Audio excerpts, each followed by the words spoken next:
don't get this at my house, so I don't know what kind of house Craig lives in, but I don't get the music generally. Well, one is, as Craig said, we're super excited to be here and to have our 10th summit. It really is a great experience for us, and we certainly wouldn't be here or couldn't be here without the people in this room. So we certainly appreciate all the support that we get from you guys, both our customers and partners. And we've always talked at Merkle that this is kind of a hard business to do R&D in. So it's really like our innovation platforms really live with our customers, and we're certainly the kind of company that we hope, anyway, continues to thrive in change and innovation, which, in my mind, in the world we're in right now, we'll talk a little bit more about this over the next 2 days. I can't think of a better time in the last 25 years to be a marketer, and I think that's a pretty exciting thing. And just to build a little bit on what Craig said, we've been on somewhat of a journey ourselves over the course of the last 25 years. Yes, I am 50, and AARP's been a long-term client. It was a pleasure when they sent me my big membership card at my home a few months ago, so I'm barely enjoying that. But with that said, I think it's, we started to see this opportunity. People have been talking about one-to-one marketing or various forms of direct marketing or CRM for an awful long time, certainly for a good 15 years. And it wasn't until about 4 years ago that we really started to say, look, we think that the stars are aligning here in true addressability and individual capability to fundamentally change an experience of a customer. And even if you recall last year, we sort of put this idea out, which is, are we really in sort of a new world where you could create sustainable competitive advantage? I don't know for you that were here, we talked about this idea of, look, certainly 50 years ago, the brand marketing world, I think, go back to the Mad Men era, created sustainable advantage in those periods. If I could create a national distribution network and a national brand, there were big winners and losers. And our hypothesis was, might we be in another one of the early throes of those kinds of errors, that over the next 5 to 10 years, for the people that master the kinds of things we're going to spend the next 2.5 days talking about, might they really have breakout growth capabilities and breakout differentiation compared to their competitive landscapes and really move the needle. And to be candid, it's not like I'm really trying to take anything away from the last 25 years of marketing, but in a large degree, marketing's been about, really good communication, really good targeting, good efficiency of spend, and, there's certainly a lot of room for improvement in those areas, but, at the end of the day, do those things really create sustainable advantage? And I'm not sure they do. And I think our hypothesis anyway is moving away from kind of this media and targeting mentality to a true customer experience mentality is probably the opportunity to create the kind of competitive advantage that I think we're all looking for. So as I organized my thoughts here this afternoon, I'm really going to speak to three things. We're going to talk to the opportunity. Last year we spent a lot of time talking to the opportunity, so my view is sort of, I go to these keynotes and outside sessions, and people spend the whole hour trying to convince the audience that, addressability is good and consumer experience is changing, and my view is you sort of had me at hello in the first 40 seconds. Why don't we get to something that I can actually, monetize, which is sort of where our context is. So I'm not going to spend a ton of time grounding you in that. My bet is it's very hard to meet somebody today who says, I haven't really been in a room lately where you start to say, we should understand the behavior of our customers, we should understand how their customers are interacting with our brand, we should understand their preference, needs, and desires, and their value to our brand. It's not like you sit in a room like that and somebody says, it's bullshit, we don't need to do those things. In reality, I think everybody gets the idea that those things are all relevant and important, and it's really about the transformation of implementation. So we're going to talk about the opportunity. We're going to talk about what we're now calling connected CRM. We introduced that term last year. I will tell you that our thoughts have evolved quite a bit in the last 12 months. Many of the people in this room have gotten exposed to those thoughts, have helped us drive and change those thoughts. So I want to share sort of our most recent thinking with you, and then talk a little bit about this transformation idea, which is ultimately, we think, where the rubber meets the road. So in reality, and I sort of chart like this last year, and I don't think it's changed very much, but this idea of the age of the addressable consumer, I think, is very real. And the question is, as a marketer or as an organization, a consumer or B2B organization, how do I capitalize on this? Three big trends: digitization of medias and channels, social networks at scale, and mobility are really, in our view, kind of the three biggest broad categories of things that are fundamentally changing the game. and ultimately as organizations we need to figure out what they mean to our brands and such. What we see consumers doing then is obviously shifting consumer purchase behaviors and media consumption patterns, mass engagement, very low cost media, those kinds of things. And then we see customers or brands trying to then say to themselves, okay, how do I better put the customer at the center of this strategy or the center of the conversation? How do I use what we'll call sort of the big data exhaust that all this digitization is creating? And then how do I embrace the digital world, mainly from a media and channel perspective, to fundamentally create a differentiated experience that maybe my competitors couldn't duplicate? So one of the things we've been thinking a lot about is in the context, everybody will tell you, look, digital is a disruption, but if you strip it back, we've been thinking a lot about like, what is digital really disrupting from a consumer perspective? And one of the opportunities that we have at Merkle is we get to work with a lot of different organizations in a lot of different industries. At many of these summits over the years, we've talked about the importance of business model, whether I have a direct-to-consumer business model or I have an identifiable relationship with my customer and whatnot. And we've been thinking about it in that context too. And our view is there's sort of really three very broad forms of disruption right now. One is a research level disruption. So if you're in the automotive business, the way that a consumer researches an auto purchase and the amount of insight that they can gain into that purchase is a fundamental game changer in the auto world. You need to be able to deal with that and address that on a direct basis. Maybe another good example might be the life sciences world or the healthcare world, where people tend to do a lot more research and have a lot more research because of the web today. The second maybe level might be something in service experience. I think financial services is a good example. If you're in retail banking today and you don't have a very efficient retail, digital interaction or online banking capability, you're just not competitive anymore. So that world in the last 4 or 5 years has changed dramatically in the way I actually consume the experience. But in reality, I don't do a lot of research on my bank. I'm not researching the best checking account per se. It's not a meaningful change, but the way I consume the experience is certainly different. And then lastly, in our view, the most disruptive is really the buying experience. We really tend to have thought of this through the channel lens. So, if you're obviously in the music business or you're in the book business or you're, auto insurance, maybe another good one, where fundamentally the consumer has fundamentally changed the way they consume that product in the purchase experience itself. And our view is when you look at certain industries are being disrupted dramatically, maybe across all three, but most industries not. Most industries sort of have a very dominant disruptive force in them. And some industries, like maybe CPG as an example, I would argue isn't really been disrupted yet. So there is disruption in media, there's disruption in trying to find my consumer in the right way, but in meaningful disruption that's really fundamentally changing the way a consumer experiences a brand, not so much yet. So then part of the question then comes back is if we think about these disruptions, what happens if we were the disruptor? So if I am a brand and my buying experience is being disrupted, I'd very much be thinking right now, how could I disrupt the service experience and maybe how could I disrupt the research experience to the extent that that's possible? Because then I'm fundamentally changing the experience of the consumer. So even as we think about this idea, a lot of these conversations end up being pretty media and channel centric because as marketers, we generally control media and in a lot of cases channel. But ultimately, I think we need to start to think about this. How do we change fundamentally the user experience, the actual experience of the customer in a way that couldn't be duplicated? So then as we think about that as categories, and whether those are the right three categories or not, I'm not sure, but it's certainly something we're thinking a lot about. I'd love to hear any feedback anybody else might have on it. We think about the customer strategy as the new playground for competitive advantage. So it's not really a distribution game maybe like it was or a product development game per se, and then we start to think of sort of that spectrum. And in reality, we really sort of see it in kind of four categories. This targeting category, a budget optimization category, a service experience category, and a service delivery category.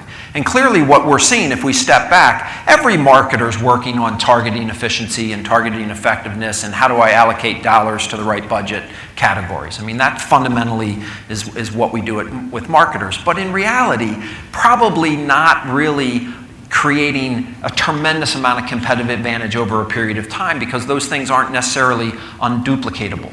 Now, we might, we've talked a lot at Merkle about this idea of micro-targeting and sort of micro-campaigns or micro-scale, if you will. So I think part of the challenge, and many of you heard me say this many times, which is, if you want to push $100 million on television, pretty easy thing to do. Probably do it in 48 hours. Try to push $100 million into, social, or $100 million into mobile, or, much more difficult thing to do. So there is kind of this fragmentation context, which is, if I can find a way to efficiently spend $100 million in those kinds of things through thousands or tens of thousands of interactions and campaigns, very difficult thing for my competitors to react and respond to, because they'll equally have trouble doing that. So we certainly think there's some context of advantage there, but if I have a $500 million media spend and I make it 20% more efficient, yeah, that's $50 million, but a lot of companies that have $500 million media spends are 10, 20, $30 billion companies, and am I really moving the needle? 50 million bucks, 30 billion in revenue?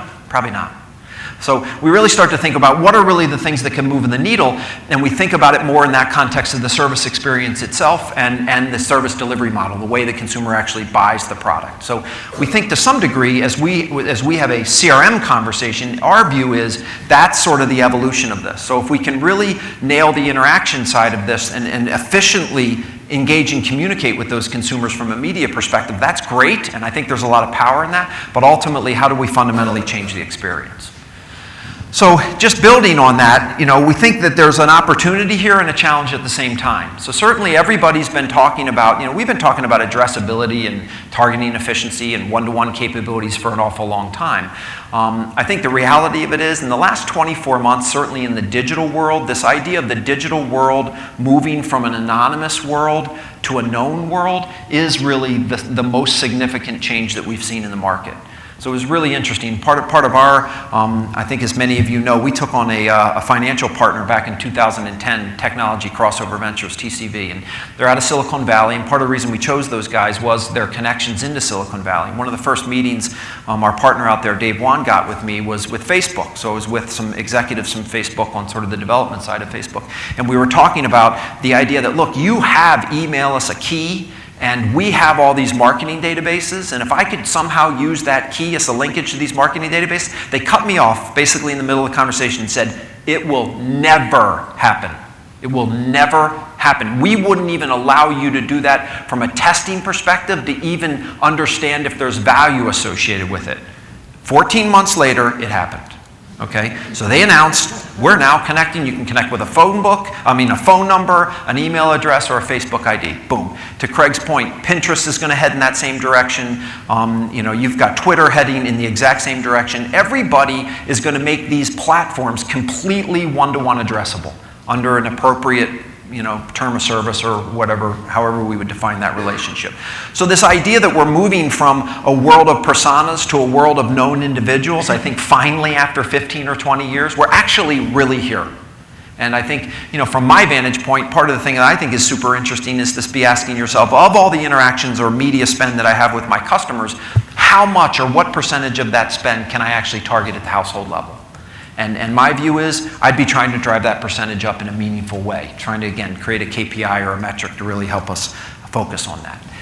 Within that, we talk a little bit about, look, it's happening everywhere. So the real difference is it's not just about a digital conversation anymore. One of our sponsors here and long-term clients, Directv, is making their platform addressable. So the idea, we've been talking about addressable TV for a long time, and certainly there's constraints in every one of these platforms, but my view is if you're in the media, some form of media or advertising business, there is a 0% chance right now you're not trying to figure out how to make your platform more addressable at the household level. That's what everybody's trying to do. In some cases, it gets you on the front page of the Wall Street Journal. In some cases, it doesn't. But in reality, that's what people are trying to do. So this idea, whether it's our site or our call center, or whether it's network television, or whether it's Twitter as a platform or a social network, every one of these things, the ability to identify that consumer individually is a game changer right now. And it's real. It's finally really here. So we really call this sort of the connected consumer value chain. So this idea that I could stop, I think in a lot of cases, and again, I'm not trying to be critical of marketing, and I try to sort of think about these things in a context to say, how could I change my thinking? But I think for a lot of marketers, we have sort of this idea of who our customer is generally. I think in a lot of cases, we run a bunch of campaigns through the day, and then at the end of the day, kind of 5 o'clock rolls around, we say to ourselves, how did those campaigns do, and what kind of customers did I get? And do those customers align with the business mission and vision of our company, and were those campaigns then appropriately targeted? Versus waking up and saying, hey, here's the 2.5 million people that I actually want to speak to today. I'm going to run a bunch of campaigns to speak to these 2.5 million people, and at the end of the day, I say to myself, how many of those 2.5 million people did I really get today?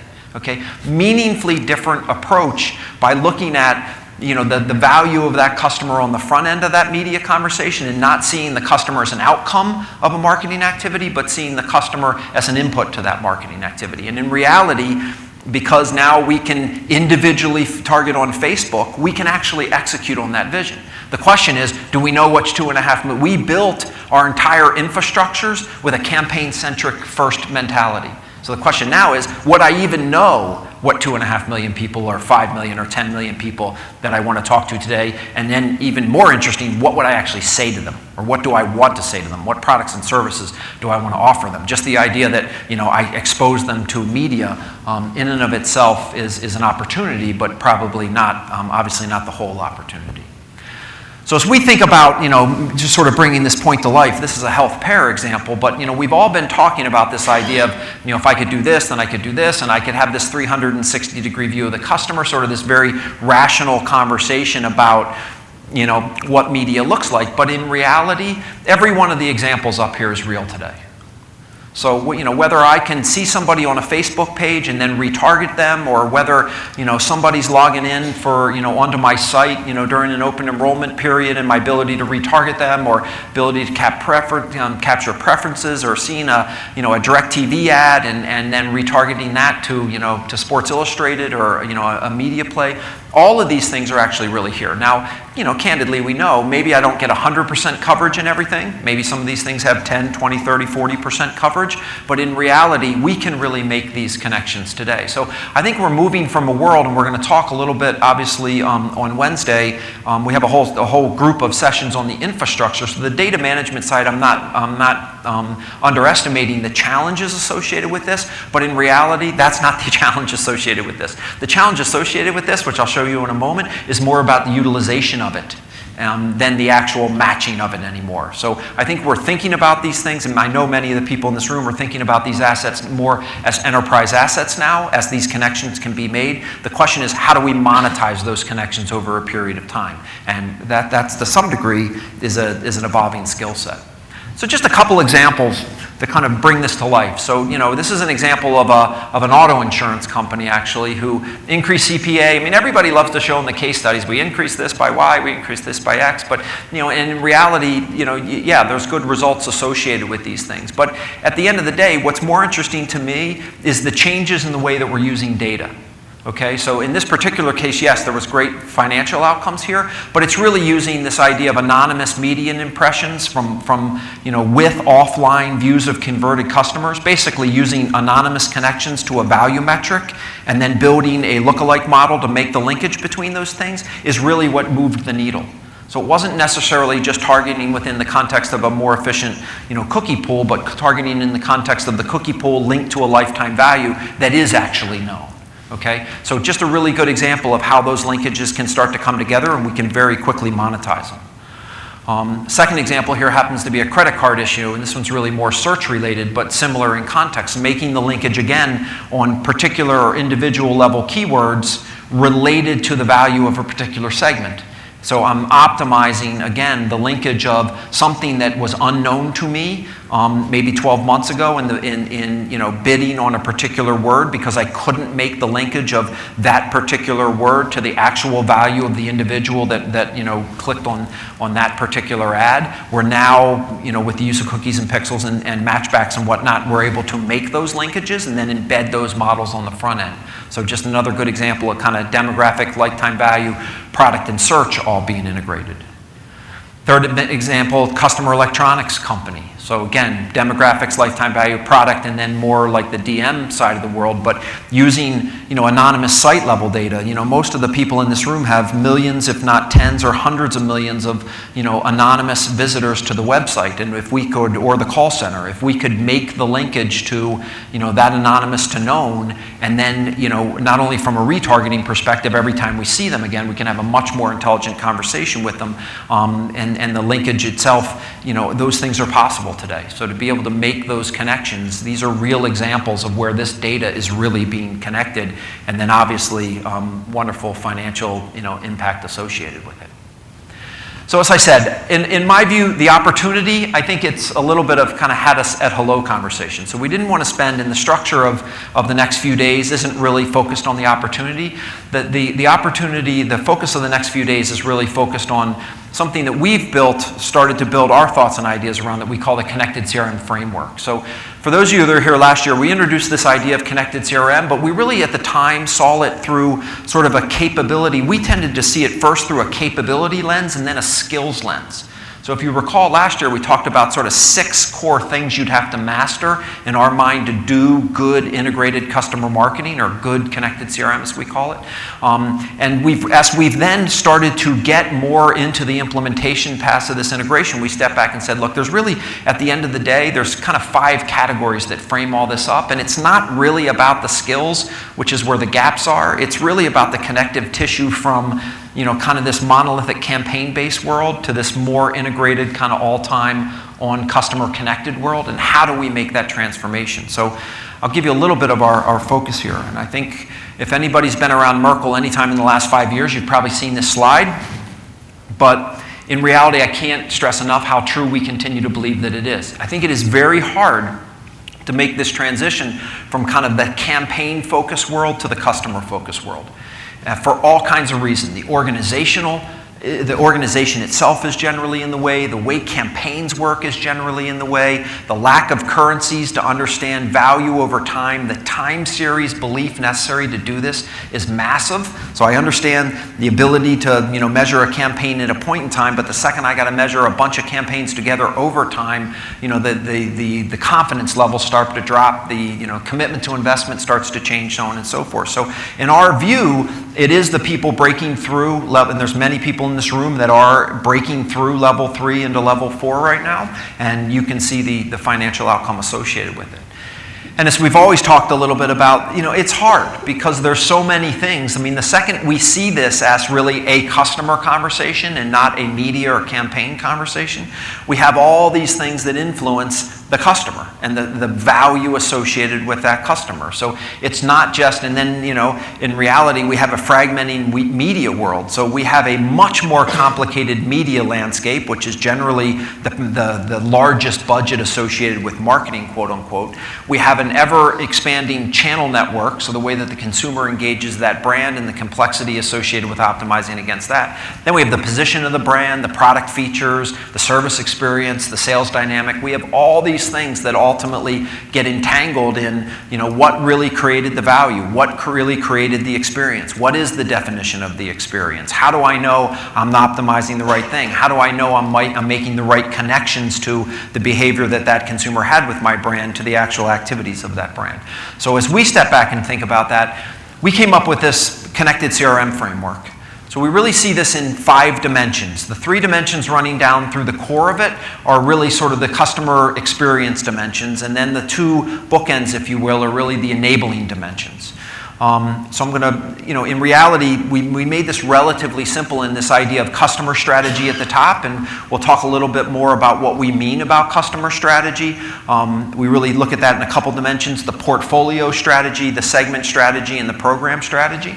The delivery experience itself, which generally lives in a media and a channel, the way that we want to engage consumers being broad-term media, the way consumers engage us, broad terms media, our channel, with a heavy targetization targeting and personalization context associated with it, and then the financial management elements. So the measurement and optimization, attribution, and allocation dimensions associated with managing resources against these particular behaviors.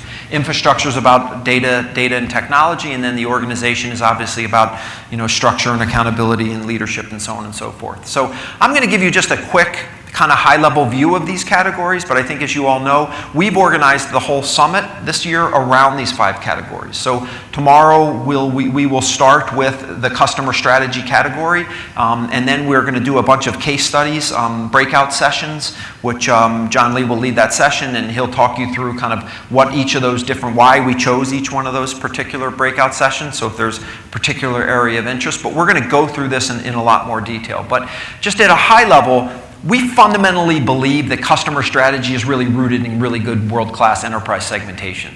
So our view is you can't do great customer marketing without great segmentation skills.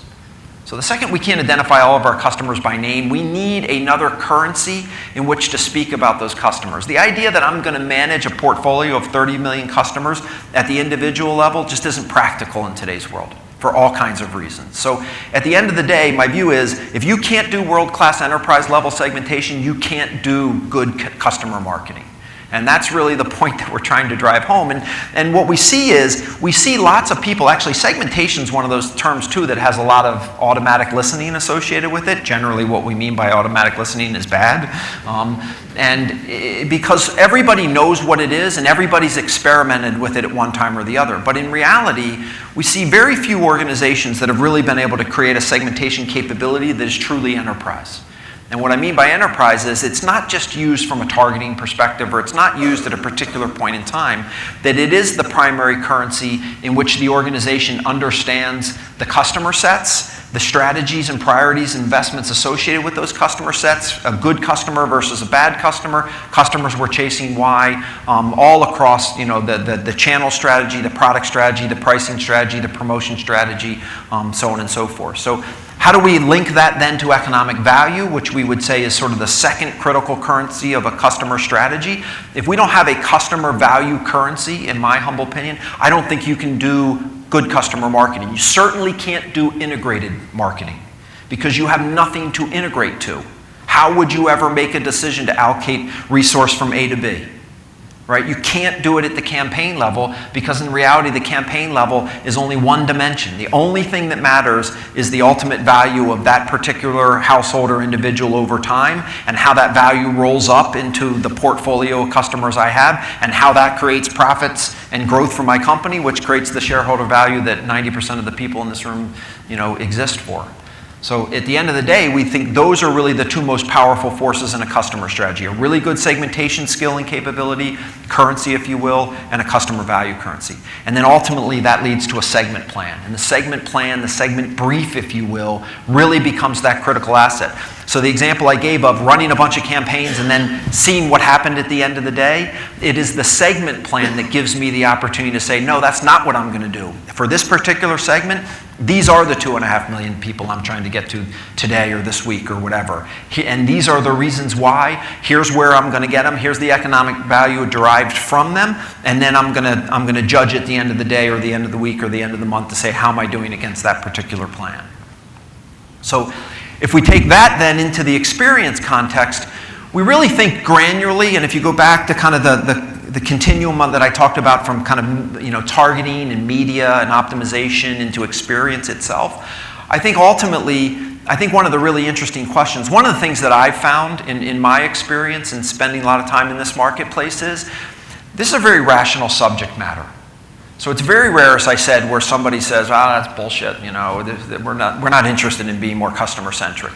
What we find is everybody saying, yeah, we're interested in it, and I generally know how I'm going to get there.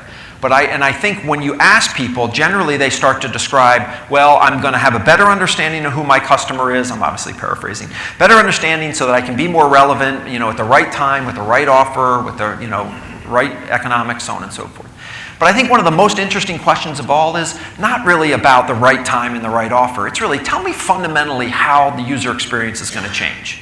So if you had all this connected infrastructure and you knew everything there was to know about your customers, Give me the use case. Give me the 5 most important use cases of how your customer experience is going to change. And the truth is, most people actually can't answer that question.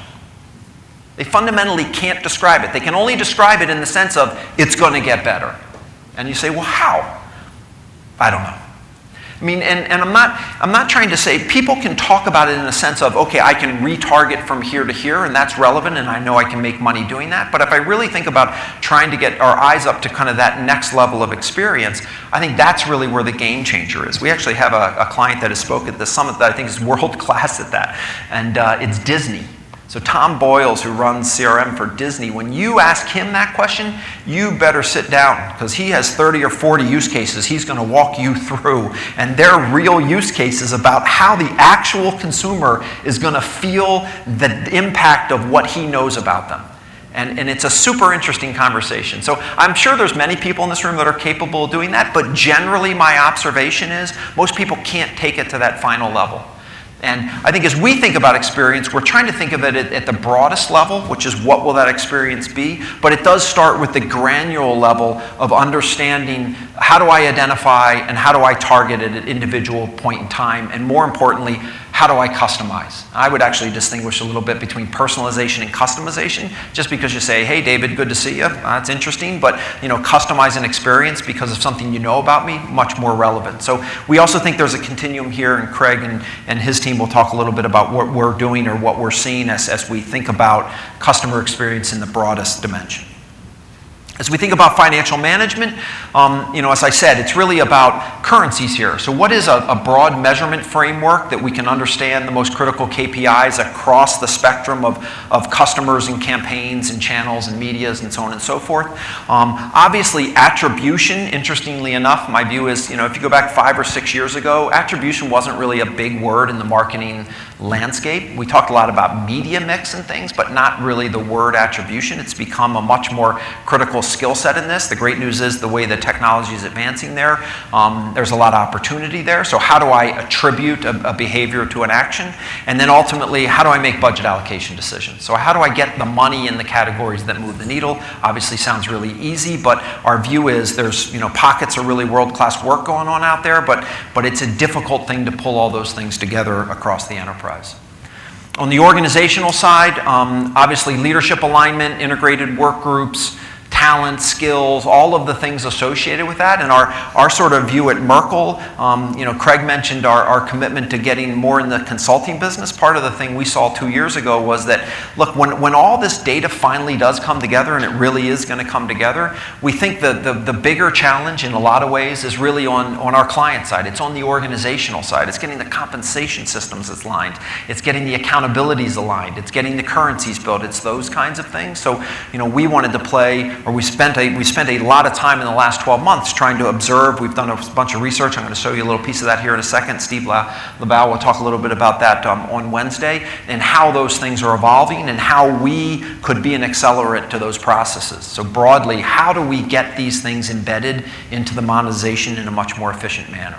And ultimately on the infrastructure side, obviously there's a lot going on here. This is really sort of the core playground that we play in today. And obviously as we talk about these connections, we're having to step back and think about, Craig used the term enterprise. We really see these as enterprise assets now, and sort of how the media database touches the digital database, touches the customer database, how those connections work, how that data is organized to inform these broad levels of decisions, whether I'm informing it in real time to a display ad or informing it to an optimization decision, two fundamentally different things. So we've built a bunch of thoughts and ideas around that, and we're going to share then some of the execution that we've been doing across a handful of our customers there. So I think there's a lot of opportunity in that area, but ultimately the key enablement needs to be there. So with that said, we really look at this idea, as I said, of transformation itself. So if we say, look, the opportunity's there, and we have kind of a disciplined and organized way to think about it, the question is, how do we get into execution? And this is an area that I think is evolving, and I think it will actually be the greatest constraint for most of us. And I think we see characteristics of organizations that are actually going fast. So just to build on that thought for a moment, what we see, if you're a North American-based company with a single line of business generally and a centralized marketing organization, those are characteristics, and a CMO who has a lot of authority, might even own all sales and channel and site and media, those organizations are going fast right now. If you're a multinational company with multiple level product lines organized into a three-dimensional matrix by product category, customer set, and geography, and you have a shared service CRM and marketing technology organization and a shared service and an analytics function, those organizations are going pretty slow right now. And the reason is the complexity level is 5x. So that we are seeing the characteristics of the companies that are going fast, and part of it is the simplicity in their authority and their structure, which just leads you to believe that the business processes will be the challenges. I'm not saying that a multinational, as I described it, won't be able to do this kind of work, because we think they will, but the strength of those business processes and those connections will have to be really, really good to allow those companies to get this up on an integrated basis. So in our view, we really see, we have this sort of traditional approach, kind of the traditional, what I'll call siloed campaign approach. We want to get to this connected approach. We do think an organized framework is the primary tool set to work through that transition. Ultimately, then we start asking ourselves a bunch of questions, which is we think ultimately the competitive advantage won't come through the capability, the competitive advantage will come through the experience. So just the idea that I got a killer, connected marketing database and a killer analytics team, the question is, am I changing the experience? And that experience will be changed through the context of that organization. And our view really is, we've thought a lot about, is there a best practice in the way a company should be organized? So as an example, if it's really about managing in segments, should a company organize itself into segment P&Ls, as an example? And part of the conclusion that we're drawing, and it's still relatively early, is we don't think it really matters. We think you can be organized any way you want and still be customer-centric. So, and derive more, whether it's product or segment or channel, geography, doesn't really matter. Ultimately, there's a bunch of things you'll have to overcome, and the business processes might be different depending on what your primary P&L lens is. But ultimately, we're seeing examples across all different kinds of organizational structures that are actually starting to move the needle here. I thought this chart was pretty interesting, and this is something that we, as I said, have been thinking a lot about too. But in reality, we've been talking about this for a long time, and there's a lot of false starts in this world. So there's a lot of false starts in this idea of, I should be more customer-centric. I should use, I should know what, this part of my organization's doing so I can better optimize this part of my organization. So it's rare, that we meet a customer that says, look, I've nailed all this. I got it. We're right on top of all this. More likely you meet customers that are slightly frustrated as they've tried to move further down these journeys, and they, the second they have to start to work across the organization, that's generally when things get relatively difficult. This was a study that was done a few years ago. I think IBM was the primary lead on this study, but it really talked about how top performers are doing it, and I loved the context even of kind of sponsorship, assessment, and funding management, versus this idea of if I'm really moving on to data governance and defined project objectives and a multi-phase execution roadmap, versus getting ultimately to program governance and how lasting change starts to sustain itself. And I think part of my observation too is that I find it kind of interesting, which is that this is such if this was a less rational subject matter, my view is most of the people in this room, we'd have to put a lot more rigor and discipline into our business model to get the funding that we want inside these conversations. Part of the challenge with CRM and the kinds of things we're talking about right now is I can have an incremental approach.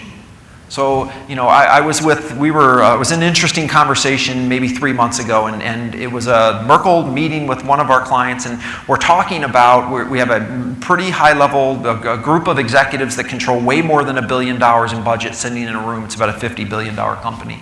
And we're talking about this idea of transformation in their industry, how the customer themselves is getting a lot more control and power. If we could do these things, it could meaningfully change the context of their organization. And these are C-level, two C-level executives in this particular room. And then sort of at the end, it comes down to, well, we should put $1 million into this, funding project to go, get this thing done for the next 6 months. And I'm sitting there thinking to myself, really? Like, you're a $55 billion company. The people in this room control more than $1 billion, and you're going to throw $1 million at this, and you think it's like the most important thing on your marketing horizon? And two observations around that. One is, again, it's so rational that there's nobody in the room fighting back to say, no, it's bullshit. Even if we knew all these things about customers, it's not really going to change much. We might be better marketers, but we're really not going to fundamentally transform the way our consumers engage this organization. So stop talking about this, right? There's nobody, that voice doesn't exist in the room. And then the second problem is you can incrementally fund these things. So that C-suite walks out of there, in my opinion, with a funding agreement. The day-to-day folks that now are going to try to execute that plan think they have sponsorship, but in my view, they don't have sponsorship.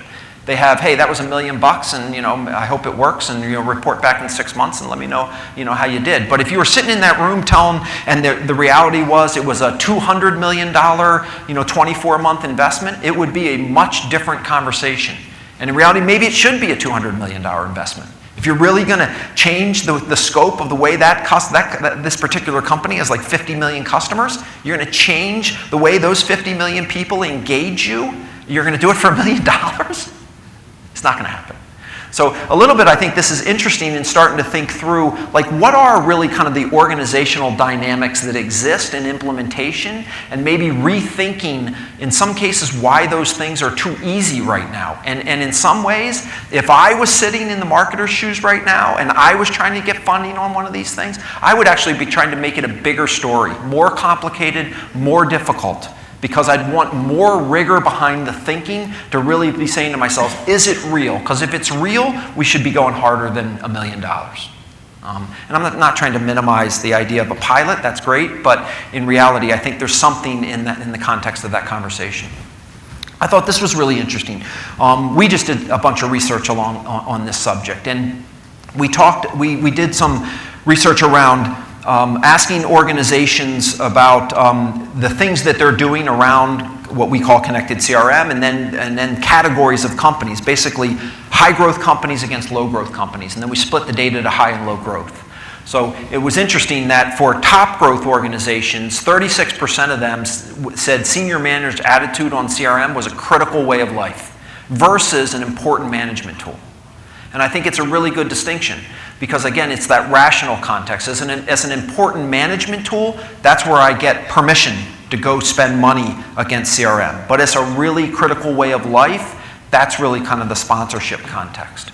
So I think one of my really interesting observations is I think a lot of people in this world think they have sponsorship when in reality they have permission. And I think it's interesting to think about the difference of the two. It might be a bit subtle, but might be an interesting conversation with your executive organization. As we keep thinking about that, as I said, we recently did this survey of 350 executives, and then part of our observation is the best practices of the adoption. So we can think about best practices of media or segmentation strategy. That's not what this work was about. This work was about adoption of CRM. So leadership and stakeholder management, championing the cause, so to speak, was one of those categories. Showcasing the desired customer experience. I think interestingly, this is where some of our thoughts came out around more of a use case mentality. What we found is the high growth companies who had strong CRM capabilities could speak to the consumer use case. They saw the world through the use case. And it was a little bit of an eye-opener for us because, it's not generally the way, especially, a company like Merkle growing up through more of an enablement database marketing context, which is looking at the insight and then trying to expose, what it means versus define the experience and then start to build the data to support that experience or the product set to support that experience. Very, very different. Come to terms with change, the operational strategy, commit to the plan, which is the roadmap and financial commitments, and then unapologetic execution, if you will, sort of the planning and implementation side. Big difference, again, between sponsorship and permission. I'm going to share two slides with you along these lines. I know Steve's going to share a little bit more of this in his organizational presentation on Wednesday, but I thought this one was particularly interesting.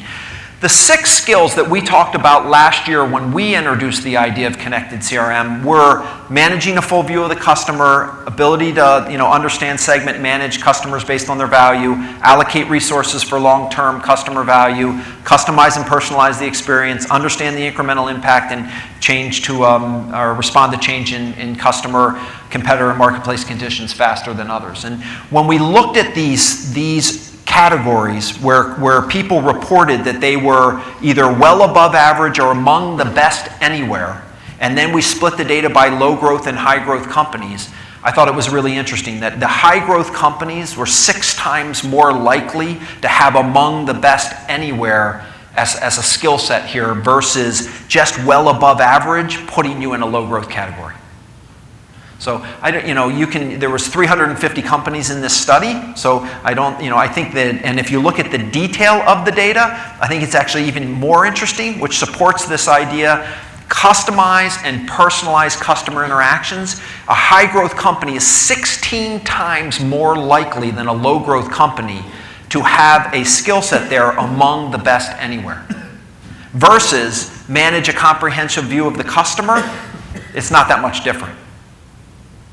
So my point is, just getting the capability isn't going to move the economic needle. We've got to translate the capability into something that's different for that consumer. And it's not necessarily about a better sequence of email and display ads. That is a dimension of it, but it's just one dimension of it. There's a much broader landscape to be thinking through, from the channel experience, the service experience, the pricing strategy, the product strategy, so on and so forth. So I thought it was interesting. Allocating resources was sort of second at 8.5 times. And then in reality, you see the other ones in sort of a similar category, if you will. So key takeaways in our view and kind of where we are in our thinking right now. We do believe this done right can be about competitive advantage. So I don't think we're going to find that story in the next 6 months, but my bet is that there'll be many people in this room that will find that story in the next 3 years, and that we believe it's real. Having a clear, disciplined vision and strategy is critical, but ultimately not enough. And I think it is really about embedding this organizationally.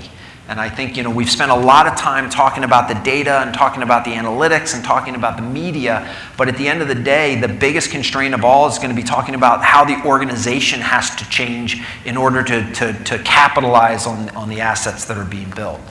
Effective organization transformation is the key to unlocking the value of CRM, is really the point we're trying to make there.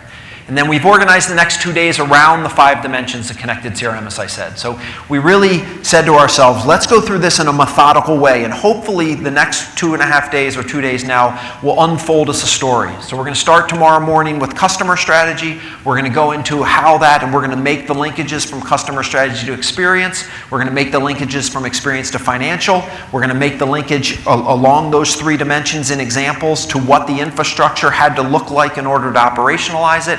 And then we're going to make the linkage to organization. And within each one of those, we're going to do 3 to 4 breakout sessions of real-life examples with people in this room, customers of ours, in work that's being done to help sort of really bring it to life. So we're hoping that it unfolds as a story with a lot of structure associated with it, and will be beneficial as we all try to consume that together. So with that, I would like to say I'm 6 minutes early, because I can see a clock. No, truly, we really do appreciate time. As I said, this is a great time for us. This is an event that we look forward to every year. It's super energizing for us in 2 ways. It's really energizing for us to prepare for this event because, as I said, we are a company that has a fair amount of pride in our ability to keep thinking about the transformation of a marketplace, and just getting our thoughts and ideas together for this is super beneficial for us, and then to be able to bounce and share these ideas off everybody in this room. And I think, as I said many times before, we're not a shy company, so we're willing to kind of throw our thoughts and ideas out there. We also have very thick skin, so to the extent that you think we're saying something that says, that doesn't make sense for me, or I don't see it that way, or it doesn't feel right, we would love to get that feedback, because we can't drive this in isolation. We can only drive it in partnership with all of you guys. So with that, I hope you have a great summit, and we know it's a big commitment for you guys to come to Charleston, and we appreciate it very much. Thank you.